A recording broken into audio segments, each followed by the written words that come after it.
All right, everybody, it's Rafa, the Latin Babbler with the Wafi. We got a very special guest. He is the writer and director, the mind behind Mad Bills to Pay, a film that takes us straight into the heart of Dominican-American community in Bronx. Joel Alfonso Vargas, what's up, man? What's up, man? Thank you for having me on the show. Real pleasure to be here. I'm excited because, one of the things that we review like a lot of short films. I do them for like a lot of festivals and things like that. And your film is unique in that I started up the screen when we were watching the premiere of it, and I just couldn't like detach. And it was like I watched, because it's long. It's a full featured film. And Yeah. it almost felt like a full featured film that I was watching in like short film attention. You know what I mean? Like, if you keep your eyes off of it, you're gonna miss something important, like a lot of the things that we would see from Dominican heritage in the Bronx, very East Coast vibe. And so I'm really excited. I'm curious. We do this with everybody who we interview. Everybody's got an origin story, just like all the people in Marvel, all the heroes in Marvel. You got one too. Let me know what it was like, growing Yeah, up in the Bronx. What was like your upbringing like, and like how did those, experiences shape you today? yeah, definitely. I mean, I grew up in the Bronx, in public housing, single parent household. My mom was a teen mom. She didn't have me when she was a teenager. She had my older brother when she was a teenager. Uh, Very close-knit family, um, humble. And yeah, I was the youngest in my family, and growing up, I kind of saw, my siblings kind of go through their journeys and make mistakes. And one of my brothers ended up becoming a teen dad himself. Um, and a lot of the men in my family ended up going to prison, for one thing or another. And I knew from like a very early age that that wasn't necessarily what I wanted. I kind of just learned vicariously through their mistakes. So then I kind of took an interest in, like, initially I wanted to like go to college for like engineering and things like that. So I kind of tried that for a little while, and then I was like, nah, I'm not really into. And before then, I was looking at like film and photography as like a hobby. I was very creative. My brother was into music production, and he was always around his group of friends who were very creative. And I was very inspired by what they were doing. And at one point in time, I wanted to be like a music producer, like all these things. I But feel like either we want to be peloteros or we want to turn around and go into the music business of some sort. yeah, yeah, exactly. But that was kind of like, I was saying this on another podcast, but like we basically grew up in this two-bedroom apartment, and my brother, my sister, and me shared a bedroom. And my brother, like, literally one day to the next, he was very ambitious. He still is very ambitious, but like, he was like, I'm going to turn this bedroom into a music studio, like for his friends and him to make music. And that's basically what he did. So like for like some years in my like adolescence, I think it was like from like age 12 to 14. I can't remember but like our bedroom was a music studio. So like I would wake up and go to sleep in a music studio, or like I'd go to sleep with like headphones on as he's like trying to make beats on the side. And it was like a fully decked out. He had like a How mixer big is board. this bedroom though, with three people in it at the It wa same it time? wasn't it wasn't very big at all, man. Like, and like my sister, she would sleep with my mom because my mom was in the other bedroom, and I was, most asleep. But like it was a little futon that we pull out in the night and put away in the morning, and that's what it was, man. So anyway, I was really inspired by that. Just that create like for me, it was never like and not it never seemed kind of something that was out of reach, like a career in the arts. Like it was something that was out of reach because I saw like the young men around me kind of do that, or have those aspirations too. But anyway, like still I kind of treated it as a hobby in the beginning, and I was like, oh yeah, family expectation, like do something practical. So I wanted to go into engineering. Tried that, hated it. I was in one film class in college that I loved, and I was like, okay, let me listen to it. So like I just started to just follow that, and that became a vocation. And I've been kind of on that journey ever since. You've kind of talked about, being inspired by a lot of the real people in the environments from the community. Mhm. What was the very first thing that you started picking up a camera for? Yeah, I mean, in the beginning, yeah, again, like I was saying, like I was kind of really into like music production, and eventually, like with my own group of friends in high school, we we wanted to start, like we were rapping, and like usually I was on the technical side of things, like I was because I knew how to work like Logic Pro, and I knew how to like work the mixer and like do the mix and things. They would come over to my house, and we'd sort of record music, or I would record music for them and they would rap. And then that eventually expanded into like, oh, let's see what we could do with like fashion. So my friend was like really into like fashion design and things like this. And then we got inevitably to like music videos, and like it's like, who's gonna do the music video? So like it was like, oh yeah, Joel's like he's the technical mind. So like Did and then you I did was like, you did they call you yeah, to edit all that stuff too? Like, were you just recording, or were you the guy sitting in front of Premiere or I CapCut or was the guy, whatever? yeah, doing all of that. Like I was editing, we they were into skating as well. Like so I would like edit the skate videos, I would edit the music videos. I was just that kid, and so that was kind of like where it started. And then when I went to college, and then I kind of started to actually, even before then in high school, like to kind of view film or filmmaking as like, it's a real art form, as a storytelling tool. So I kind of, that's when I started to sort of like take an interest in like, okay, like screenwriting. I took a playwriting class in high school, um, where I had to write a one act play, and that got me that then led me to screenwriting, and then photography then led me into like cinematography. And so when I got to college, I had this like real strong just impulse to want to pick up all the tools and try. So like I started with like making genre films. Like I would make like little horror films, or things that were kind of like at in the early days very like superficial. Yeah. Uh, and then eventually that all led me, like it's a really long story, but I ended up going to London to study documentary film, coming back to New York after that. And this was all happening against the backdrop of like Trump's first election. Hmm. And that was the time when I felt like, I think we all felt like in the community, like, just like the value of like, and our contributions as people of color to this country was being kind of questioned or undermined. And so for me, I was just like, how can I use these skills that I've been kind of developing over these years, like to kind of um not necessarily, like I'm never interested in making propaganda as an artist, like Yeah. but I want to explore the nuance and kind of our stories, in a time when the stories are so polarized and black and white, like I feel like we need that space to show our humanness, so that's kind of what it was. I feel like when I was watching the movie, it was extremely personal. Like some of the Mm, stories that you've mentioned now with your brother and I, and the funny part is I myself, like I was a young dad. I was only mm, a year away from the protagonist of the movie, you mm, know what I mean? So like I connected in some of the aspects when mm, trying to do the duties of, being a father, mm.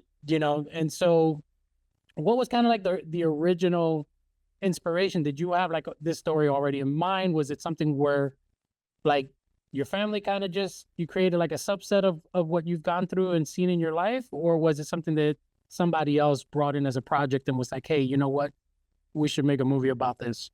No, it was kind of really self-generated. Everything started kind of happening or coming to me around like the pandemic lockdown. Just I was thinking a lot about my childhood then, and thinking about like, like, oh, what happened to this guy or that guy that I grew up with? Like, what are they up to these days? Like, and then like these guys were very much Rico types. Yeah. Who were like loose cannons or teen dads or whatever whatever. Just they were kind of like self-sabotaging in a lot of ways, which I through the film was trying to unpack. um but also like my older brother, who was a teen dad, I was thinking about him. I was thinking about my mom, who was a teen mom. I myself at that point in time was about to turn 30, so I was in a long-term relationship. So I was thinking about like fatherhood and all these things, and so all these sort of themes and people and kind of like all that kind of coalesced and kind of became this amalgamation that then became the inspiration for the film.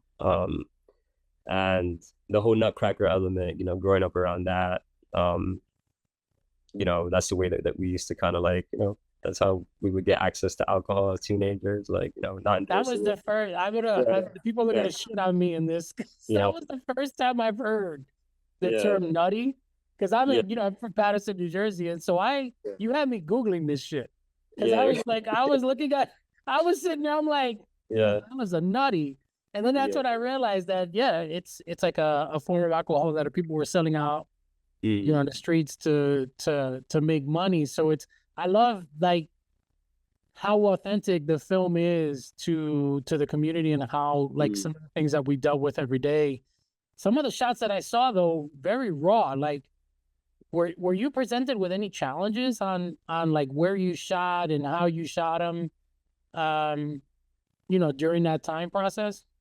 Yeah, there were a lot of challenges in the sense that like we had limited resources. So like, we kind of had to take what we can get, that there's that saying like beggars can't be choosers, like so it was Yeah, like, that being the case though, like, we really put a lot of effort into finding good locations where we could, asking a lot of favors, so we didn't really end up paying for locations that much. It was just a lot of like, generosity from a lot of good people, like, the owner of the barbershop, the owner of like the restaurant where he works in, like, even like down to the apartment that we shot in. I mean, we did pay for that space, but that ended up being an exterminator's apartment who went to our first location for the apartment, and where we had a roach infestation. He was just like, you can't shoot here, but you can shoot in my apartment. And we were like, oh yeah, we're doing that.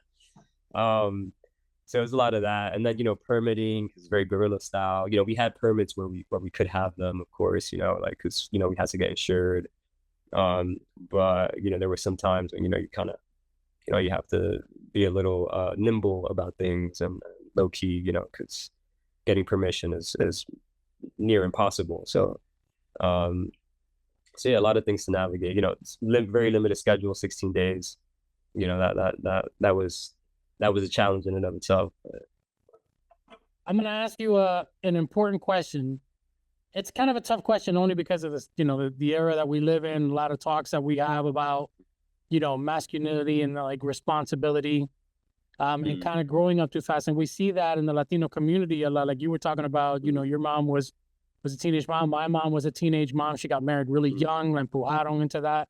Um, and so why was it important for you to really explore those particular realities as opposed to what other people make films about?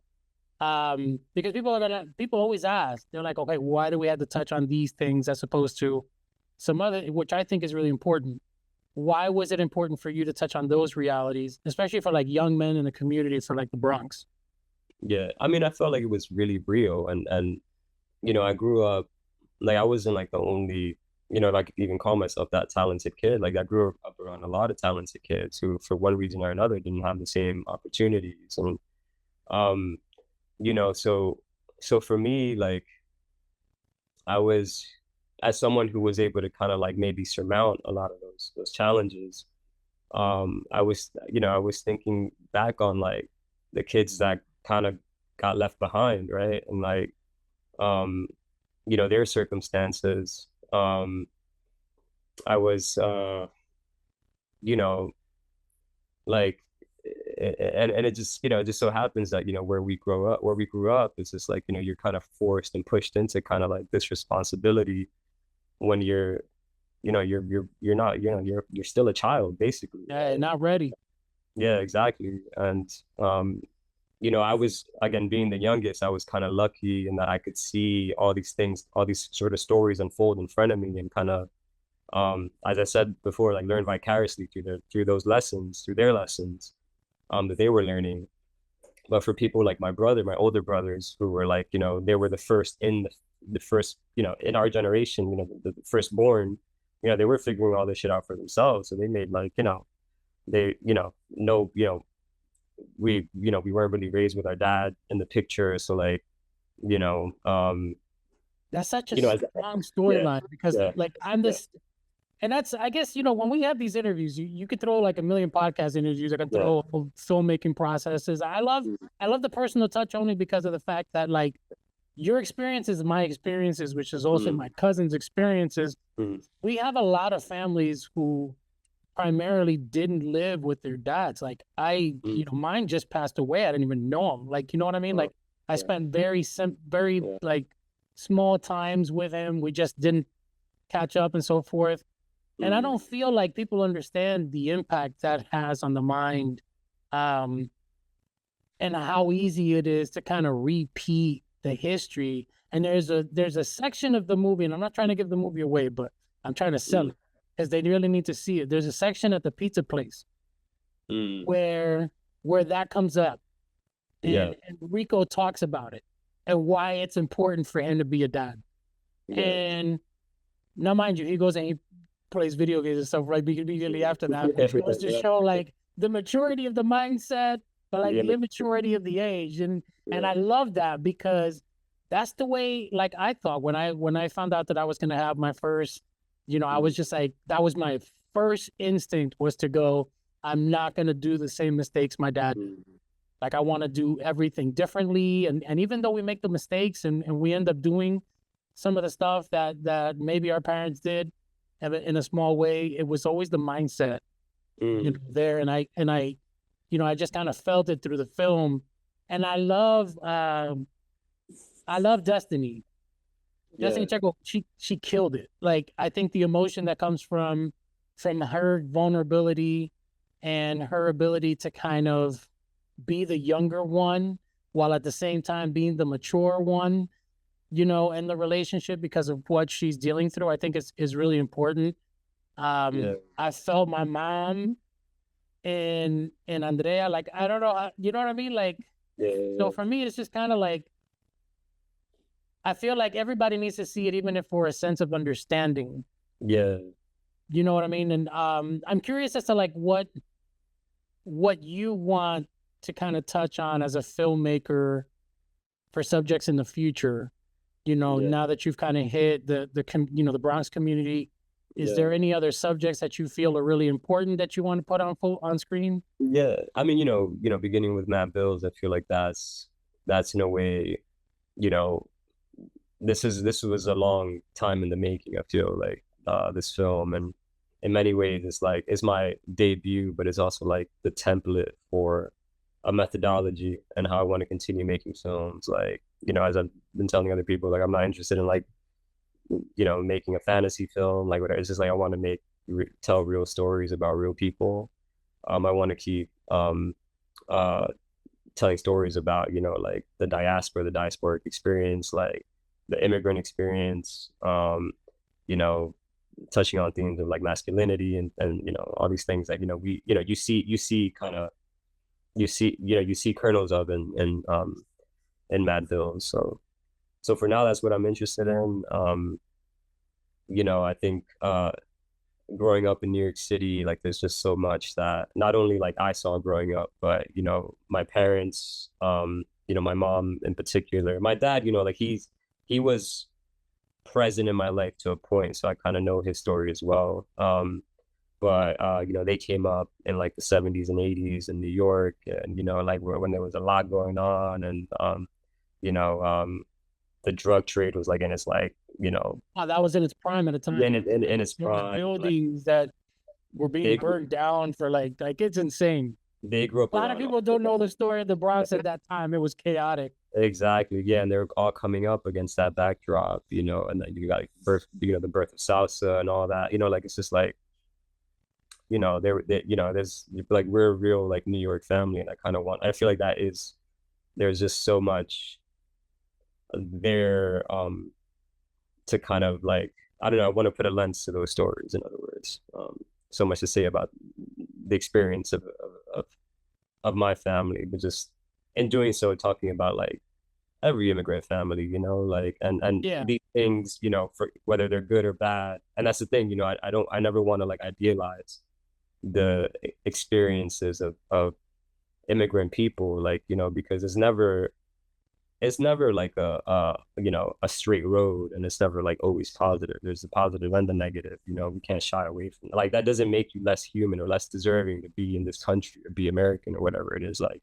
And that's true for any immigrant group, you know. When we think about the Italian Americans when they arrived, or the Irish American, you know, like they were kind of like engaged in the informal economy, trying to do what they could to survive, you know, because They were ostracized for quite some time yeah, too. yeah, exactly. You lack access to opportunity, you know, so you got Being Irish, all of these yeah, different was not the thing when they right, first got here. So it was kind of like, right. So it's like, that's kind of what I want to show. I want to show, you know, the community in its full color, and its full gamut, you know, and have audiences leave with like, yeah, just like a better, bigger understanding of you know what our struggles are, and what our day-to-day lives are, you know. That's the goal, at least. But you know, and I appreciate and respect you, because it's hard to make those type of films, because you know the support for them very there, but very not. Like, you know, you're gonna run into to walls because of the type of topics that we decide to run into.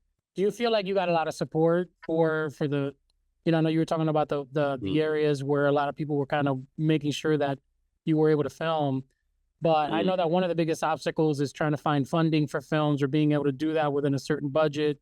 Were there different communities that kind of stepped up to say, hey, you know what, we got you, you know, producers or anything like that? I think we've been seeing a lot of love, like on the other side of it, like the film being made, people coming out, like, oh, you know, like similar to how you're feeling, like, you know, feel very seen and represented by it and things. And that's beautiful to see. You know, also, you know, like the acclaim that we've been getting, you know, has opened up a few doors, and, you know, their partners got involved with the film, especially when it came time to like clear the music. Like, that was kind of expensive. We couldn't afford that on our own.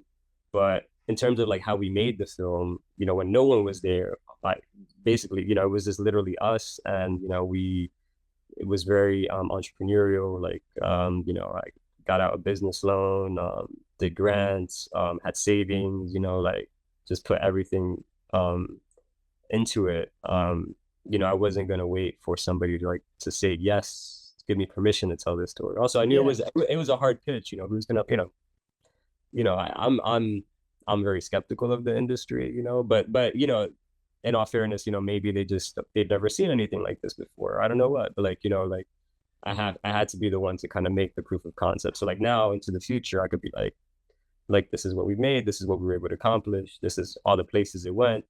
Like, could you now back this with some real money? Yeah. You know, it's a case study now, you could say, but that's the hope. Still got to be very skeptical with how you move out here, you know.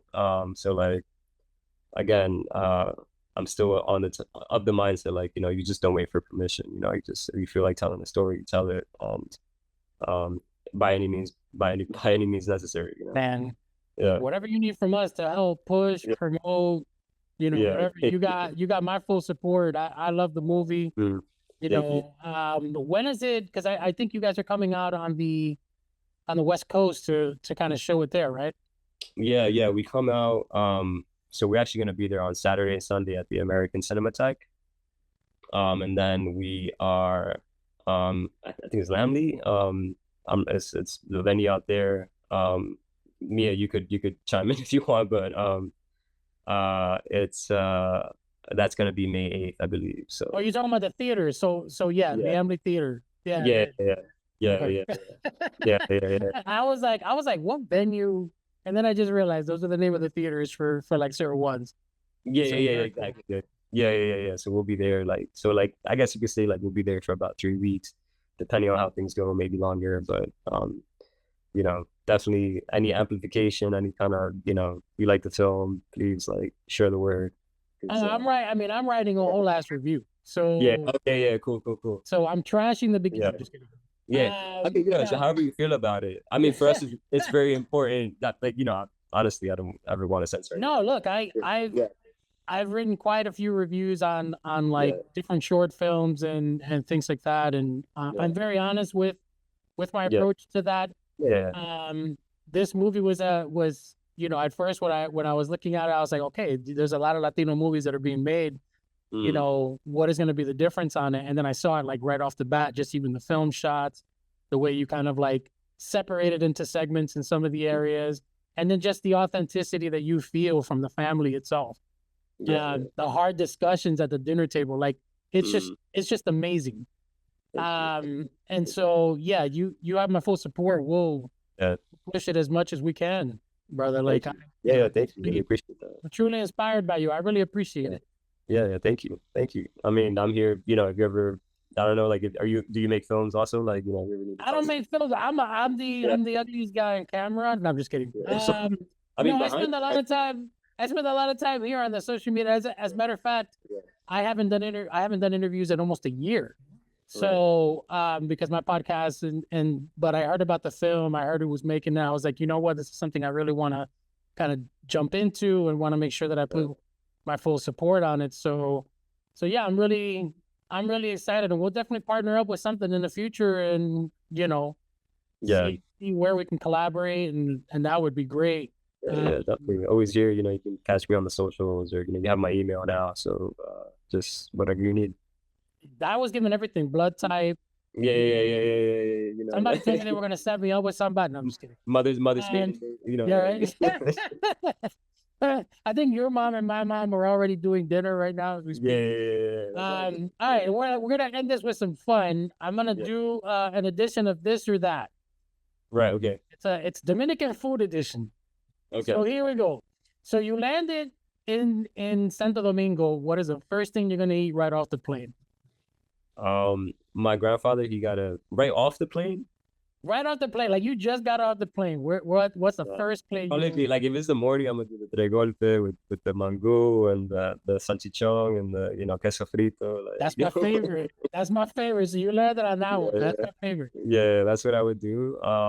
But I usually, when I go to DR, I stay with my grandfather. He has a mango tree. I love the mangoes from his mango tree. Oh. I have a mango or a chinola juice, like, you know. Like, I'm jealous. Yeah. All right, if you had to drink now, because I know you said the chinola juice, but I didn't choose that one. So, Mori Soñando or un country club?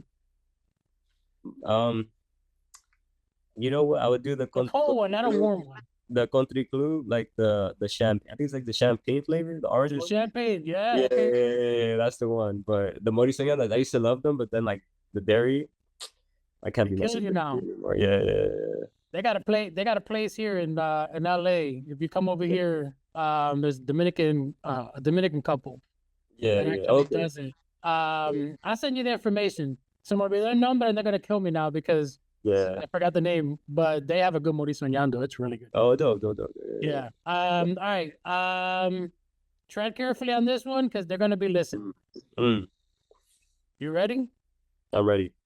Who makes the best mango? Your mom, your grandma, or your tia?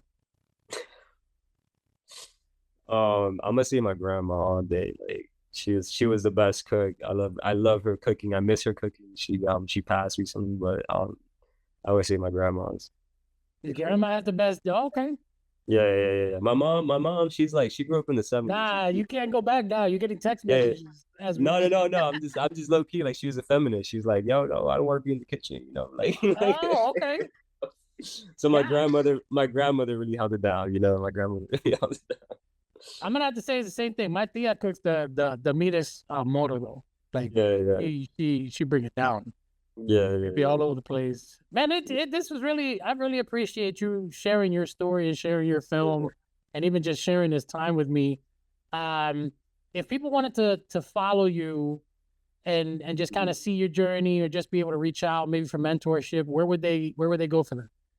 Definitely. Like, I mean, I'm on socials. Like, I got right now, like, because of the film's release, I got like a lot of messages to respond to, but like I'm usually pretty responsive. So to reach out to me there. I'm always like down to, especially like young people coming up, like trying to get started, whether that's like in directing or acting or whatever, you know, like I'm always like up for like giving people advice and, you know, sharing my journey with them.